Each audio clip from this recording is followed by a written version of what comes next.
السلام علیکم ورحمۃ اللہ تعالی وبرکاتہ۔ جیسا کہ ہم نے پچھلے کلپ میں آپ سے کہا تھا کہ ہم زکوٰۃ کے بارے میں کچھ سماعت کریں گے، تو آئیے اب ہم زکوٰۃ کی تعریف اور اس کی شرط سماعت کرتے ہیں۔ سب سے پہلے زکوٰۃ کے حوالے سے کتابوں میں آیا ہے کہ زکوٰۃ شریعت میں اللہ تبارک و تعالیٰ کے لیے شریعت کے مقرر کردہ مال، یعنی شریعت نے جتنے مال کو مقرر کیا ہے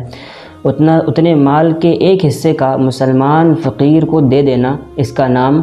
زکوٰۃ ہے۔ اور زکوٰۃ کی چند شرطیں بتائی گئی ہے، ان میں سے بعض شرطیں یہ ہے کہ مسلمان ہونا، یعنی کافر پر زکوٰۃ واجب نہیں، اور بالغ ہونا، عاقل ہونا اور آزاد ہونا، یعنی غلام پر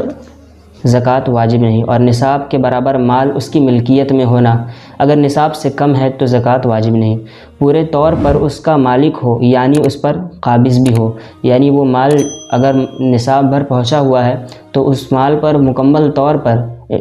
جس شخص کا مال ہے وہ اس پر مالک ہو، اس پر قبضہ ہو، اور نصاب کا دین سے فارغ ہونا۔ دین سے فارغ ہونے کا مطلب یہ ہے کہ قرض سے، یعنی نصاب کے بھر جو مال ہے اس کا قرض سے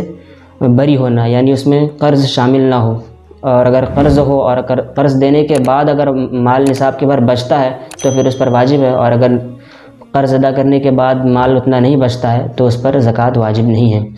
اور ایک شرط یہ بھی ہے کہ نصاب کا حاجت اصلیہ سے فارغ ہونا، یعنی حاجت اصلیہ یعنی زندگی بسر کرنے میں عام طور پر جن چیزوں کی ضرورت انسان کو پڑتی ہے، جن چیزوں کی ضرورت پیش آتی ہے، ان سب پر زکوٰۃ واجب نہیں، ان سب کے علاوہ پر زکوٰۃ واجب ہے۔ اور ایک شرط ہے کہ سال گزرنے کا مطلب یہ ہے کہ قمری سال یہاں مراد ہے، یہاں شمسی سال نہیں لیکن بلکہ قمری سال مراد ہے، یعنی چاند کے مہینے کے اعتبار سے 12 مہینوں کا ہو جانا۔ یہ چند شرطیں ہیں، ان کا آپ خیال رکھیں، اور ماہ رمضان میں آپ اپنے گھروں میں توجہ دیں اس حوالے سے کہ زکوٰۃ کی ادائیگی کریں۔ السلام علیکم ورحمۃ اللہ تعالی وبرکاتہ۔